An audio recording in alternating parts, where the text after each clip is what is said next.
しな身を揃えてゆこうお互いを信じ合う5人の仲間まるでスーファイブに預けた命飛ぶぜ宇宙の果てまでもみんなの笑顔も近い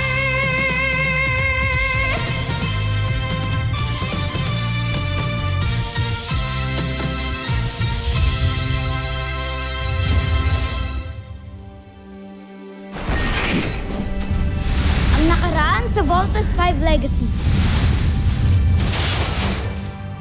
Hindi maaari. Nakabawi ng lakas si Voltes 5. Draco, magmatyag ka. Maaaring dumating ang Agilang Bakal.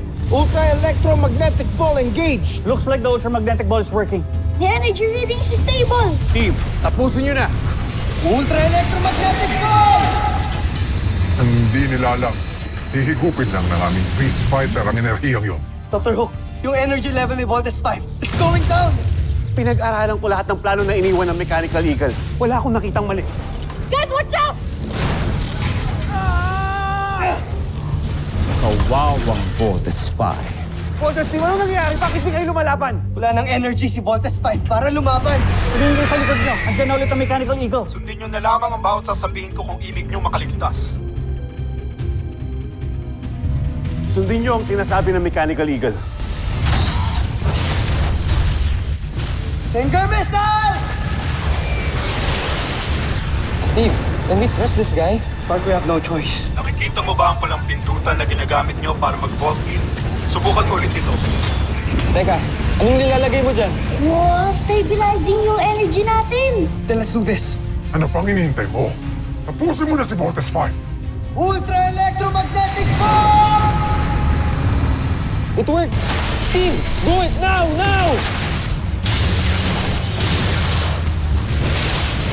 Yeah! Pero sino kaya yung piloto ng Mechanical Eagle na yun? Habulin natin! Full thrusters now! Bilis! Sobrang bilis niya. Hindi na natin siya maabutan. Basta inyong paglalayan. Hindi tayo binigo ng sasakyang Agila. Napakahusay talaga ng pagkakalikha dito. Anong ulat tungkol sa bago nating kalaban? Gawa ang Agilang Bakal sa kakaibang metal at higit ang lakas nito kumpara sa ginagamit ng ating mga beast fighter. Wala pala talaga tayong kalaban-laban sa kanila. Ngunit huwag kayong mabahala. Meron ako naiisip na paraan upang mapigilan ang Agilang Bakal. Magaling. Gawin mo ang iyong plano sa lalong madaling panahon para mapigilan natin ang Agilang Bakal. Masusunod, Joffrey.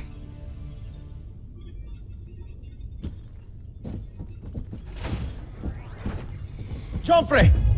Anong ibig sabihin nito? Bakit hindi ako nasabihan na may pagpupulong? Tapos na ang pagpupulong. Joffrey! Meron akong naisip na taktika para labanan ang Agilang Bakal. Taktika ba ka mo? Kwento mo sa mga sundalo.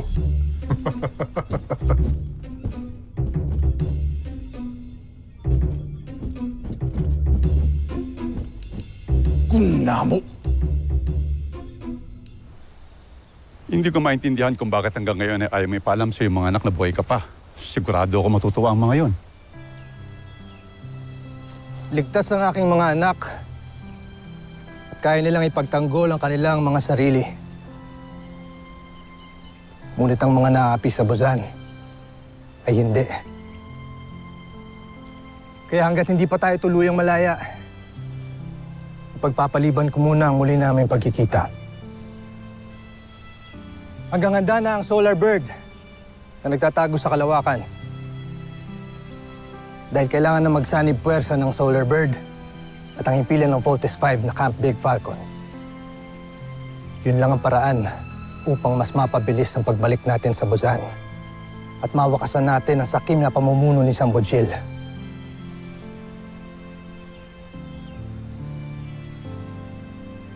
Ang pagmamahal ko sa aking mga anak ang nagtulak sa akin para wakasan agad itong misyon na to. Ngunit habang hindi pa tama ang panahon, titisin ko munang hindi kami magkita-kita. 'Di ba, Steve? Hindi ko maintindihan kung bakit hanggang ngayon ay ayaw may paalam sa iyong mga anak na buhay ka pa. Sigurado ako matutuwa ang mga yon. Tingnan natin kung makakatakas pa ang Agilang Bakal sa mas pinabilis at pinalakas nating mga sasakyang pandigma.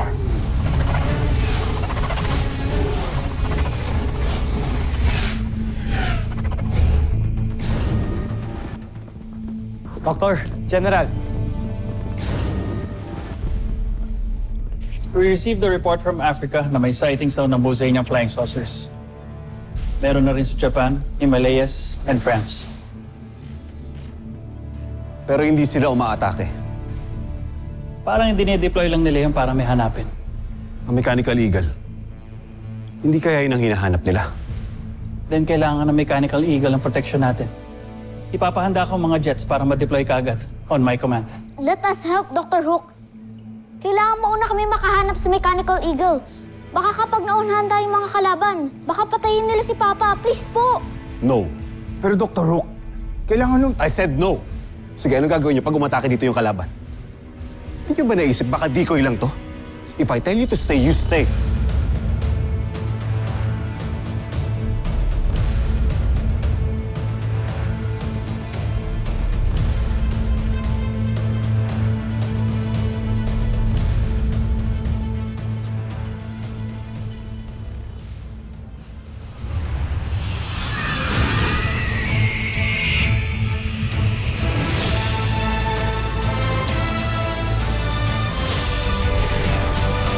Tama ang inala ko. Dito sa pigtapo natin matatagpuan ang Agilang Bakal. Sige, huwag niyo siyang tatandanan.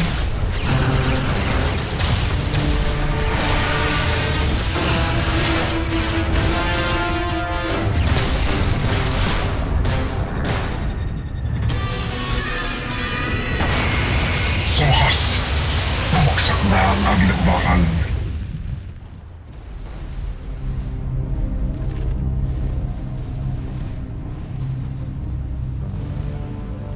Looks like CBF has a new visitor.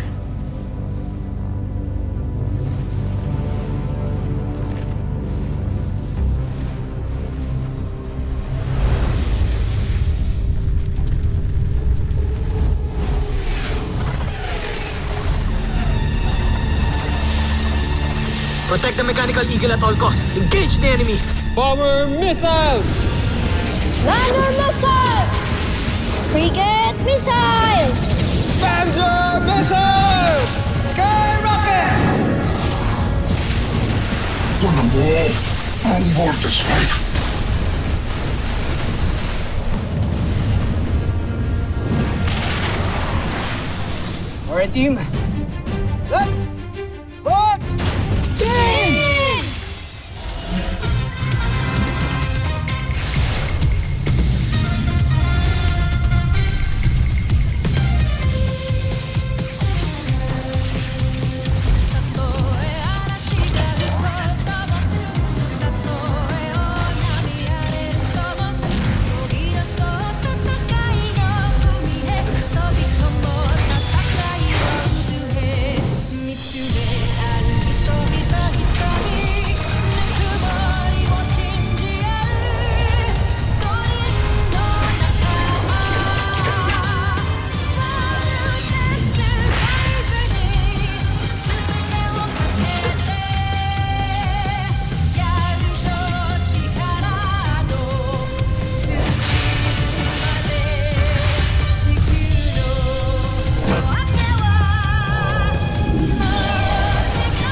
Ultra electromagnetic beam!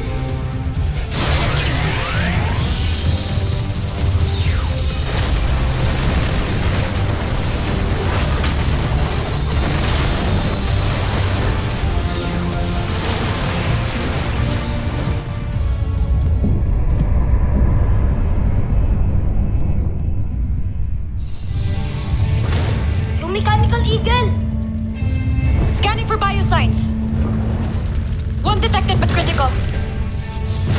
We need to bring it back to the camp. Jamie, alert CBF. We're on our way.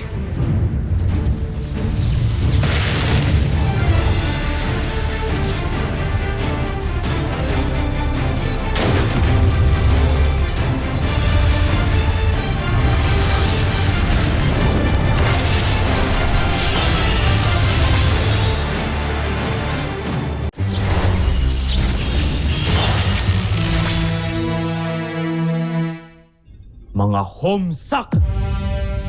Naunahan na naman kayo sa Agilang Bakal! Patawad, kamahalan. Siguraduhin mong hindi na mauulit ito, Veru. Kung ayaw mong umuwi ng Busan na nakahiwalay ang iyong ulo sa iyong katawan. Jungkook.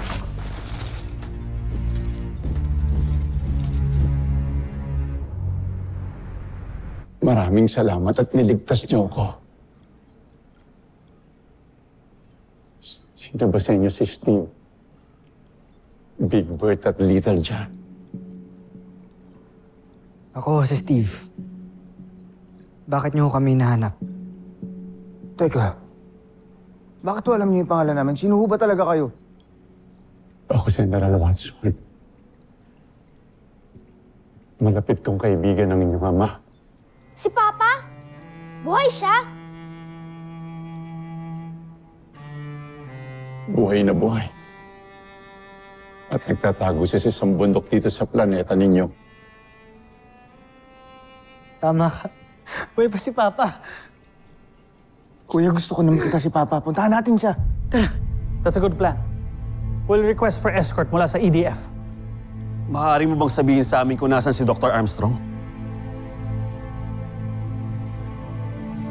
Kinalulungkot ko. Pero sa ngayon, hindi ko muna maaaring sabihin sa inyo.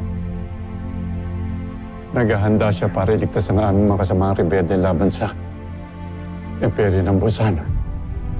Yun ang hiling ng inyong ama. Ayun na naman kayo eh. Wala naman tayong proof na nagsasabi siya ng totoo. Mark, he is the pilot of the Mechanical Eagle. He saved our lives more than once. Bakit ho kailangan tulungan ni Papa mabusin yan? Dahil yun ang mission niya. Ang iligtas sa mga kasamahan niya, Bosenia, na ginawang alipin. Buzayin niya si Papa?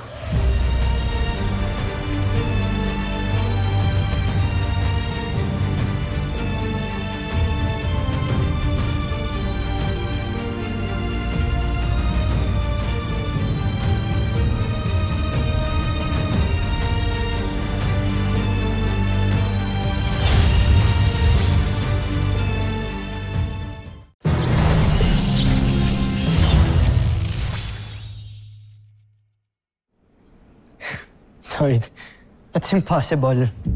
Taga-Earth ho si Papa. Isa ho siyang tao, hindi ho siya Buzanian. Baka naman ho, ibang tao yung sinasabi niyo. I guess it's about time that you know the truth. Totoo ang sinasabi ni General Watson. Your father, my friend, is a Buzanian. Siya si Prinsipe Rotgar ng Busan. Uy, paano naman nangyari yun, General? Pwede ho bang sabihin niyo na sa amin lahat? Para hindi ho kami naguguluhan. Mabuting tao ang inyong ama. Hindi niya kasalanan kung paano siya napunta dito sa inyong planeta. Nagsimula ang lahat ng pinanganak siya.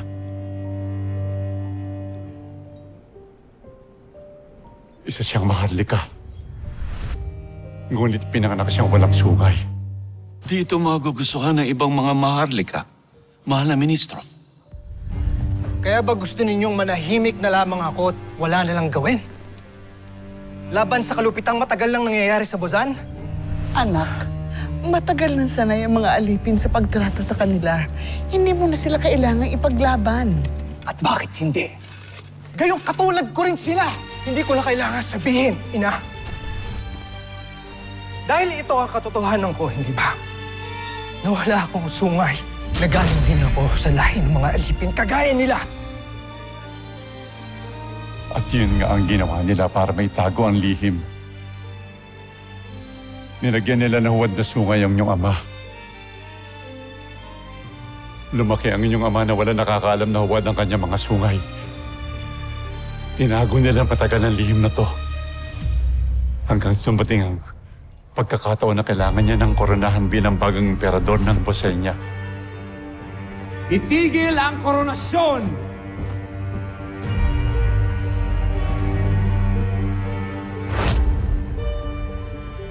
Walang karapatan na maging emperador ang isang traidor. Ito ang patunay na matagal na tayong niloloko ni Rothgar. Ang ministro na hinahangaan ninyong lahat ay nagmula sa lahi ng mga alipin!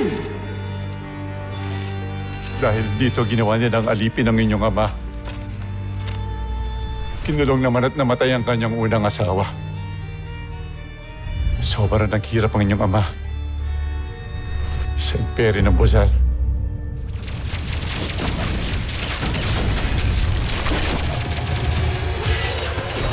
Pero nakaligtas si Rothgar at napunta siya sa inyong planeta. Tinunong Rothgar, hindi na tayo mananalo. Kailangan mo na kaming iwan. Magkakasama tayong tatakas. Ikaw ang pag-asa ng himagsikang ito. Hindi ka pwedeng mamatay, kaya iwan mo na kami! Pinapangako ko. Babalik ako para palayain ang mga alipin. Sinusumpa ko.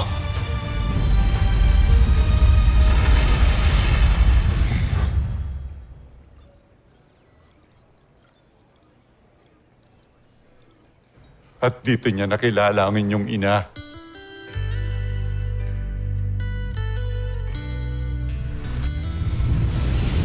Okay ka lang ba?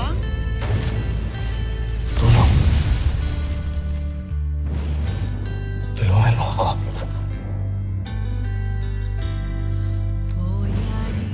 Mahal na mahal ni Rothgar ang inyong ina.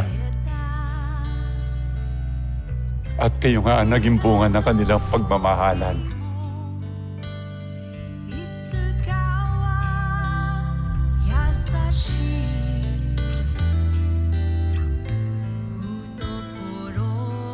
Ang pagmamahal din ng inyong ama kung kaya niya binuo ang Voltes 5. Ito ang ating magiging technical plans para sa ating ultra-electromagnetic Volt-in fighting machine. And we will call it Voltes. Voltes 5. 5 sasakyan nito na kapag ka nag-combine o nag-Volt-in ay makakabuo ng isang malaking fighting robot na siyang magliligtas sa planetang Earth. Para maging handa ang inyong mundo sa pananakop ng Bosenya. Your father is a man of his word. Noong natapos ang project ng Voltes 5, umalis siya para bumalik sa Bozan. Ba natin gagamitin ang spaceship niya? Ito ang gagamitin ko para makabalik ako sa aking pinagmulan. May mga pangako pa akong kailangan tuparin.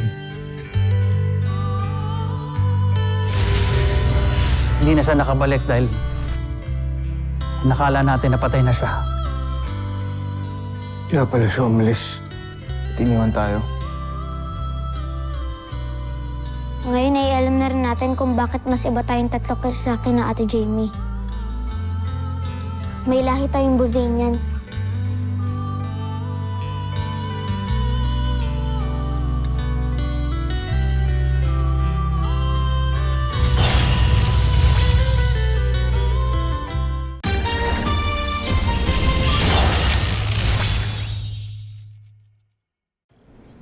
Grabe, nakakashock to.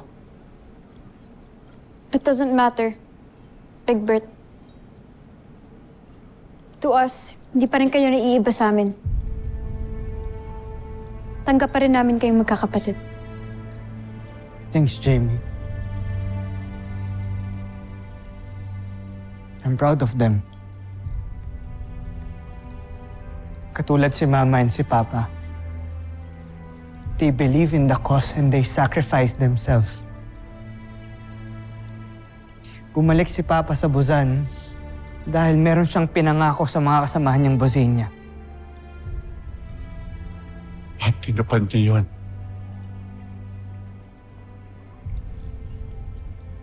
Kahit alam ni Rodgan na nanganganib ang kanyang buhay, hindi siya tumigil sa pakikipaglaban.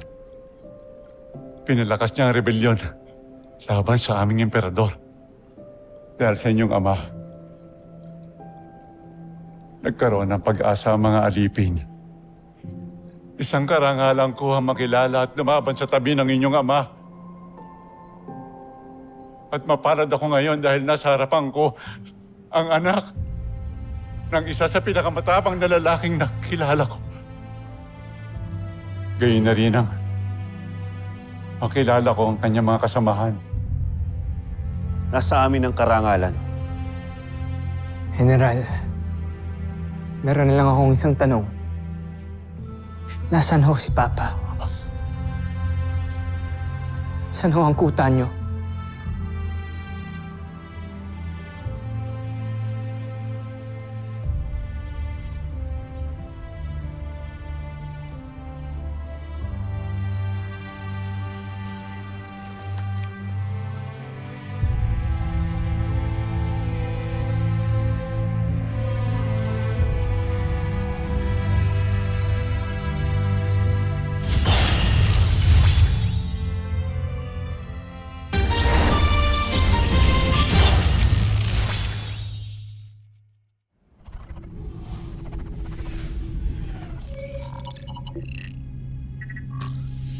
Joffrey, si General Watson na nagpapalipad ng agi ng bakal. Pero tiyak ko na hindi siya ang may likha nito. Walang ibang may alam ng teknolohiyang ito kundi ang traidor na si Hrothgar. At malamang ay nakarating na rin siya sa Terra Air 2 kasama ang mga rebelde. Ayokong malaman ni Zardos ang tungkol sa kanyang ama. Bibiguin niya lang ang aking mga plano kagaya na nangyari sa mga misyon niya. Lahat palpak!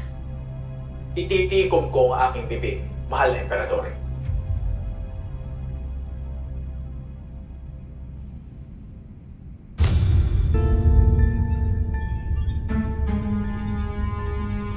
Anong ibig mo sabihin? Patayin mo siya! Wala rin naman siyang dinadalang karangalan sa akin. Wala siyang silbi! Ito ang bago mong misyon, General Oslap. Kitilin mo ang buhay ni Zardos at talunin si Voltes 5. At kapag nagawa mo ito, may malaking gantimpalang nakaabang para sa'yo. Ituring mong nagawa na ang inyong pinag-uutos, Joffrey.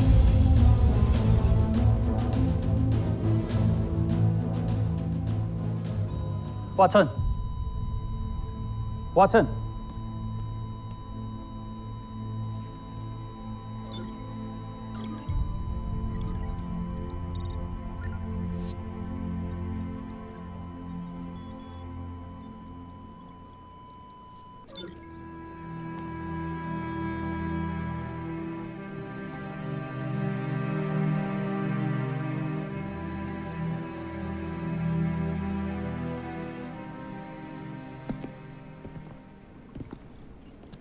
Naintindihan na namin si Papa. At katulad niya,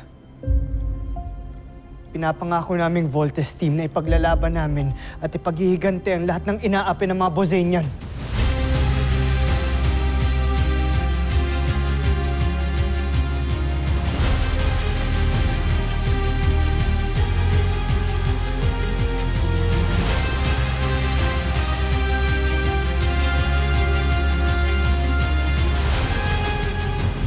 Susunod sa Voltes 5 Legacy. Wala na akong maasahan sa inyo! Puro kabiguan at kahihiyan ang aking nakakamit! Patawarin mo ko, Joffrey. Buhay ko na lang ang iaalay ko para sa'yo. Mahal kong prinsipe. Aerial reconnaissance clear.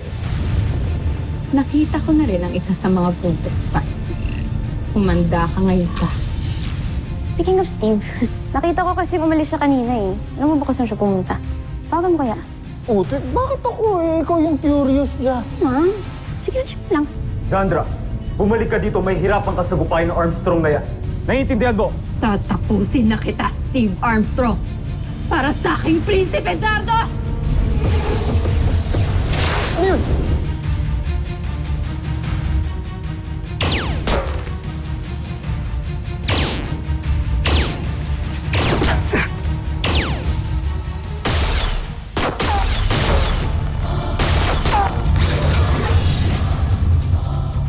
Steve Armstrong.